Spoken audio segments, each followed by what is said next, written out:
you doing? Welcome to Southwell. It's a bitterly cold South Wales. I don't know if I do this. No, you can't see it on camera. But it's so cold that my breath, I'm like a dragon standing here, which maybe is quite apt given I'm stood in Swansea. But anyway, let's get the positives out of the way. Norwich City have recorded 3 points here this afternoon. They've beaten Swansea City by a goal to nil. The goal arrived inside 2 minutes. Teemu Pukki sort of finishing off after Kenny McLean flicked on Gabriel Sara's corner. The warning signs came after the first 15 seconds when Norwich stole the ball off Swansea with a really good pressing structure, and Sinani just couldn't quite get the ball into Teemu Pukki. And to be honest, the rest of the game was relatively forgetful in terms of clear goal mouth action, but plenty to dissect from a Norwich City perspective. And I'm of course going to try and do it very quickly because we are in somewhat of a race against time to ensure that we're back in the car for the England game, which kicks off imminently. I want to start by saying a wonderful result from Morocco, first ever African team to get into the semi-finals of the World Cup, beating Portugal. That's absolutely stunning result. They will of course play the winners of France for England, so hopefully, perhaps even by the time you're watching this, you will know whether or not England have completed hopefully a good day of football. Right, let's get into this game then, because this is a really interesting one for me to dissect, because there's been a lot of talk about what Norwich City might come back as, different animal, and all of those kind of quotations, and people expecting to see improvement after what was essentially a 3-week period, 2-week period probably with the week away, to work on various aspects of their game. And even though they've won here today, they've kept a clean sheet. It was dogged. They had to defend. I thought their defensive structure was pretty good, actually.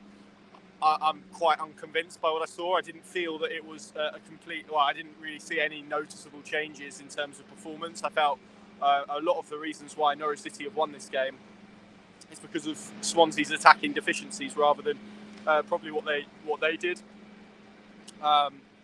And I felt... So I felt...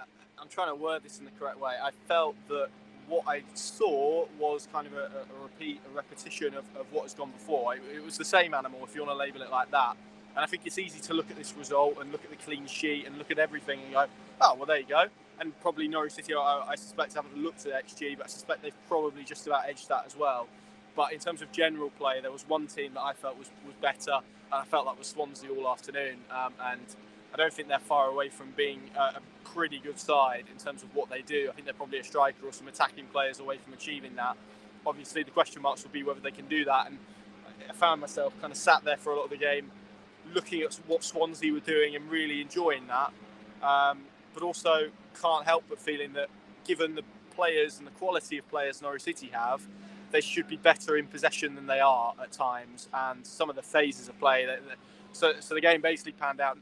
Norwich scored early on. That gave them something to hold on to. And from there, really, they were happy to sit in a low block, really narrow, really tight, and say to Swansea, go on then, break us down. And actually, centrally, they didn't offer a huge amount of opportunities to do that. I felt actually what they did really well was Hayden and Kenny McLean limited the options for Kundal and for Patterson to get in the ball in kind of the half spaces. And that probably meant that Perot was left quite isolated. They couldn't really get him in the game throughout the encounter. And that, however you look at it, is good defensive play. But my issue is, when you play like that, the objective then, clearly against a side that is almost like a torture exercise, because Swansea have so much of the ball and they keep the ball so well, it's then about when the ball is turned over, how well you dominate that and how quickly you can get forward and exploit the spaces that they inevitably leave, because they do take risks. They leave the full-backs forward, they play with wing-backs, they play with a three at the back. A centre-half is happy to step into midfield. There are gaps there to exploit if you can do it quickly enough. And actually, Norwich City's quality, beyond perhaps one Josh Sargent moment in the first half, didn't really create too much in the second half, was lacking. I didn't feel that they made the most of the opportunities that they were given, if I'm completely honest. But in terms of pure... If you want it purely on aesthetic, I liked what one team was doing, and this is just purely my opinion. So it's not to say that one is more effective than the other. It's just what I like watching. I felt Swansea, in all aspects, probably but the scoreline and probably but the final third, were the better team. And there will be people that won't matter to.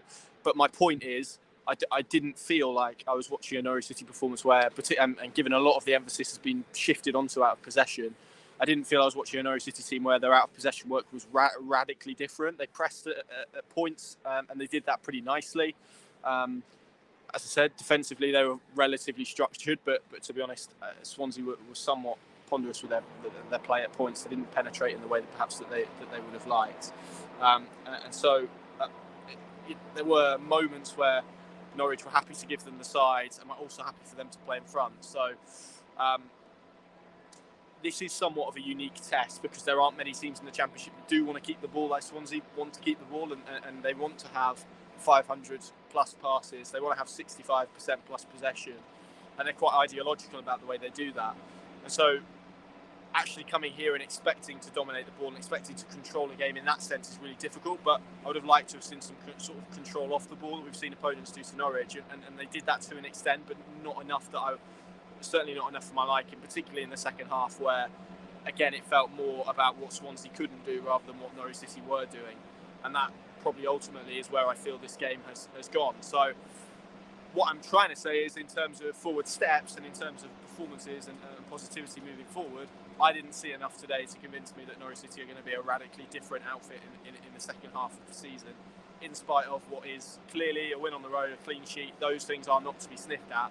But in terms of pure performance, and Ben Gibson pretty much admitted this, I don't think they did enough in pretty much all aspects of it to convince me that this is a team that can go on and be automatically promoted.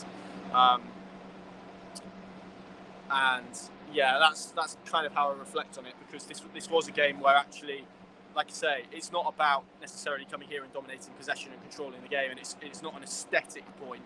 It's just I didn't feel what Norwich were trying to do on the ball they were very good at doing, if I'm completely honest. And I didn't feel they took all the counter-attacking opportunities that they could have taken.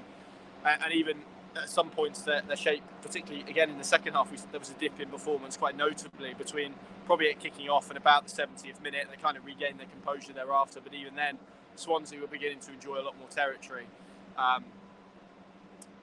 And it wasn't last ditch by any means, because I didn't think Swansea caused that many problems. I didn't think Perot necessarily looked completely fit or completely as sharp as he has done this season. I think they lacked Obafemi and the threat that he gives them. But yeah, I feel quite underwhelmed, if I'm honest. If I was expecting to see something, and I'm not really sure that I've seen anything. And that's a shame, because after 3 weeks of work, you would want to see a step forward. And look, they've won the game. It's a really positive win on the road. To come here, they've beaten a team that's in the top 10. I think they've only done that on one other occasion this season. They've kept a clean sheet. They haven't done enough of that. As Dean Smith said, they're the third highest scorers in the league. It's been the other end that's been the issue. And I guess if you want to flip this to a positive perspective, the aim now is that this kind of win, with the confidence it builds and provides, acts as somewhat of a springboard to improve those various elements. My fear is that there's a lot of elements there that require improvement, and that require improvement pretty quickly. And clearly 3 weeks hasn't been enough to address all of those issues. So it's an interesting situation and an interesting one to analyse, because I feel like you can look at the scoreline and maybe be a little bit biased towards that and have a little bit of outcome bias. And when there's a win like this, a 1-0 win on the road, everyone's quick to talk about character and how dogged it was and whatnot, and those aspects are absolutely true. But if anyone was hoping to see, I think, a renewed sense of purpose, or a Norwich City side that has a fresh energy and fresh impetus about it, my fear on the evidence of this 90 minutes is they may well be mistaken.